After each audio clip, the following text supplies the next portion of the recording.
Kita mengenal berbagai macam jenis jeruk. Salah satunya mungkin yang sudah familiar dengan para pemirsa sekalian adalah jeruk lemon.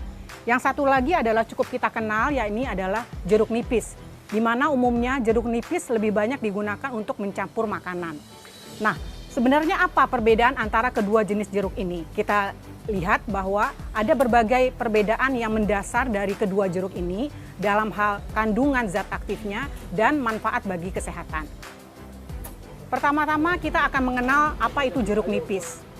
Jeruk nipis terdapat banyak kandungan vitamin C, jauh lebih banyak dibandingkan jeruk lemon. Di dalam jeruk nipis terkandung banyak vitamin C, lebih kurang sekitar 40 mg per satu buah jeruk nipis. Sehingga bila kita menginginkan manfaat vitamin C, misalnya untuk meningkatkan imunitas tubuh, maka lebih baik kita mengkonsumsi jeruk nipis ini. Di samping itu, di dalam jeruk nipis terkandung banyak flavonoid, yakni zat yang bersifat antioksidan. Sedangkan di dalam jeruk lemon lebih banyak terkandung mineral, misalnya Fe, zat besi, atau kalsium. Manfaat kesehatan yang bisa diambil dari jeruk nipis, misalnya untuk melegakan pernafasan sehingga dapat meredakan batuk, atau bila kita ingin meningkatkan imunitas tubuh, kita bisa mengkonsumsi jeruk nipis secara teratur. Di segmen Hidup Sehat Plus kali ini, Dr. Wawai Muli Arozal akan menjawab 6 mitos yang banyak beredar di masyarakat. Apa saja ya? Yuk kita simak. Fakta mitos pertama, mengonsumsi perasan air jeruk nipis dapat membantu menurunkan berat badan. Tapi itu fakta atau mitos? Yang ini adalah mitos. Memang banyak sekali opini yang beredar di masyarakat bahwa meminum perasan jeruk nipis dapat membantu menurunkan berat badan. Kita tahu bahwa berbagai faktor dapat menyebabkan meningkat atau menurunnya berat badan. Kita harus ingat bahwa yang utama adalah asupan gizi yang adekuat, asupan gizi yang seimbang, dan yang lebih penting adalah exercise atau aktivitas fisik yang sesuai dengan kebutuhan kita. Fakta mitos kedua, batuk merupakan respon tubuh untuk mengeluarkan zat atau benda asing pada saluran pernapasan. Mitosnya, jeruk nipis dapat dikonsumsi untuk meredakan batuk. Benarkah itu fakta atau mitos ya? Yang ini adalah fakta. Yang menarik dari jeruk nipis ini, dia dapat membantu mengurangi sekret atau mengencerkan lendir sehingga lendir menjadi lebih mudah keluar dan itu akan membantu meredakan batuk. Hal lain yang bermanfaat dari jeruk nipis ini, di mana peradangan yang biasanya diikuti dengan batuk, terjadi biasanya di daerah tenggorokan, dapat diredakan dengan meminum secara teratur perasan jeruk nipis ini. Fakta mitos ketiga, mitosnya mengonsumsi jeruk nipis secara berlebihan justru dapat menyebabkan gangguan kesehatan. Salah satunya adalah migrain. Benarkah? Yuk tanya lagi sama Dr. Wawa, itu fakta atau mitos? Ini adalah fakta. Konsumsi jeruk nipis yang berlebihan dapat memicu atau mencetuskan serangan migrain atau sakit kepala sebelah. Beberapa pasien yang menderita migrain, dia akan terpicu serangannya bila mencium suatu bau yang khas yang terdapat di dalam jeruk nipis.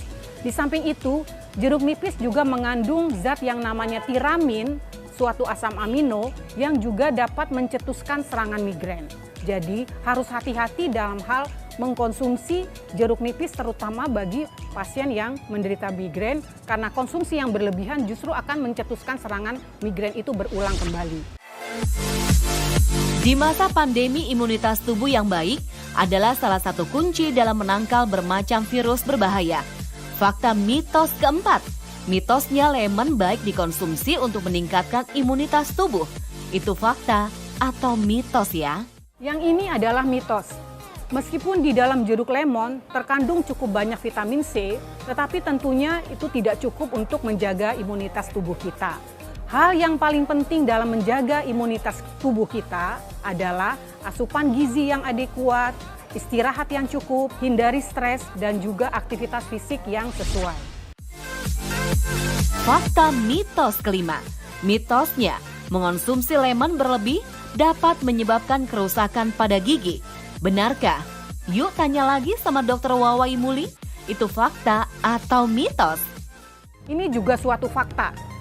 Kita tahu bahwa jeruk nipis bersifat asam dan ini bersifat erosif ini dapat mengganggu lapisan email di daerah gigi. Sehingga pada saat kita mengkonsumsi jeruk nipis, pastikan setelahnya kita bisa bilasnya dengan air putih sehingga tidak terlalu lama kontak antara jeruk nipis dengan gigi kita.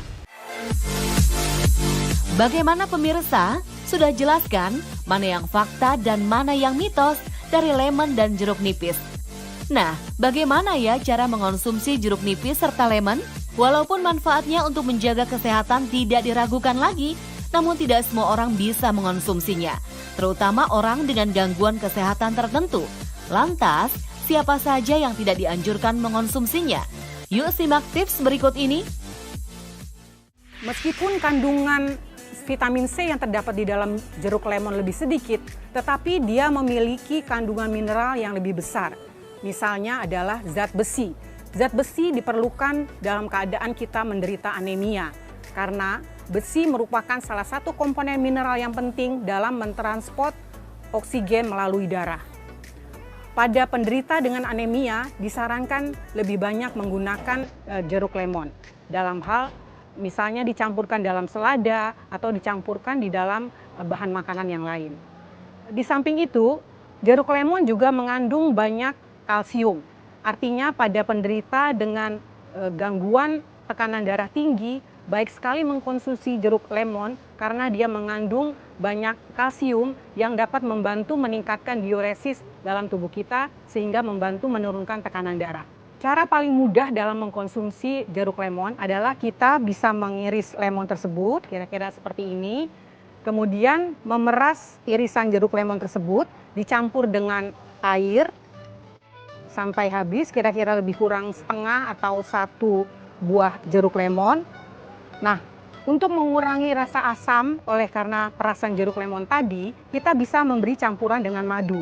Kita tahu madu memiliki banyak manfaat kesehatan. Jadi untuk memberi efek manis pada perasan jeruk lemon ini, kita dapat memberikan campuran madu. Jadi jangan diberikan gula karena pada orang-orang dengan gangguan gula darah itu tentu akan berefek negatif. Jadi untuk lebih kurang 100 ml air putih, kemudian kita bisa campur dengan 1 butir jeruk lemon, diperas airnya, kemudian bisa ditambah dengan lebih kurang 1 sendok makan madu untuk memperoleh rasa yang enak, rasa yang manis. Di samping kita tahu bahwa madu memiliki efek yang positif bagi kesehatan. Cara lain dalam mengkonsumsi jeruk lemon adalah kita bisa mencampur dalam teh. Lebih kurang biasanya kita menggunakan teh celup. Kemudian kita bisa menambah aroma jeruk lemon dengan menggunakan perasan jeruk lemon tadi. Ya, kira-kira demikian kita peras dan kita campurkan dalam teh yang kita buat tadi. Pada orang-orang yang kurang tahan terhadap aroma jeruk lemon ini, biasanya kita bisa menggunakan teh, kemudian diberi perasan jeruk lemon tadi. Ini bisa mengurangi rasa mual atau enek oleh karena aroma jeruk lemon tadi. Untuk jeruk nipis, umumnya kita menggunakan jeruk nipis untuk campuran berbagai makanan. Misalnya kita bisa campurkan di dalam ikan atau dicampur dengan berbagai sayuran. Untuk tujuan pengobatan, secara sederhana kita bisa menggunakan jeruk nipis ini hanya perasannya saja. Jadi kita bisa mengiris jeruk nipis tersebut, kemudian kita ambil sendok, lalu kita menggunakan perasan jeruk nipis seperti ini secara sederhana. Tentunya kita buang bijinya dan langsung kita minum. Dengan tujuan biasanya untuk meredakan gejala batuk. Karena zat-zat aktif yang terdapat di dalam jeruk nipis ini mampu mengencerkan lendir sehingga meredakan batuk karena lebih banyak lendir yang lebih mudah keluar. Hal-hal yang perlu diperhatikan dalam mengkonsumsi jeruk lemon maupun jeruk nipis, kita harus ingat pada orang-orang yang menderita penyakit lambung, misalnya GERD, gastritis, tentu harus dihindari penggunaan berlebih dari kedua jeruk ini. Mengapa demikian? Karena kedua jeruk ini dapat meningkatkan produksi asam lambung yang tentunya akan berbahaya bagi penderita dengan gangguan fungsi lambung. Hal yang perlu diperhatikan adalah jangan terlalu kontak lama antara jeruk nipis ini dengan daerah mulut kita.